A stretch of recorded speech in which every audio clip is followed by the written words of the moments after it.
In this video, I'm going to show us how to download the door models that we're going to be using to place for doors in our classroom layout.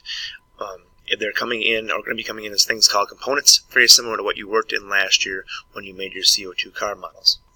Now, what I'm going to do is I'm going to go to Schoology, go to my green architecture course, and down to the door complete SketchUp file on the bottom.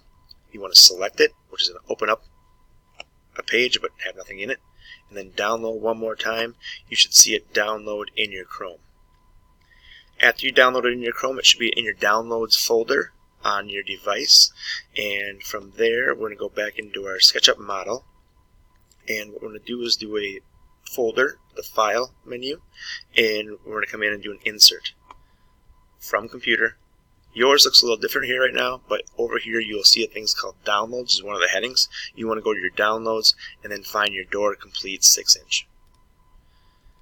Hit open, and it's going to ask you, do you want to insert as a component, and we do. Click that blue square. And I'm just going to put it off to the side for right now because I'm going to use this actually to copy over and over again, not download numerous models. I hope this helps. Have a good day.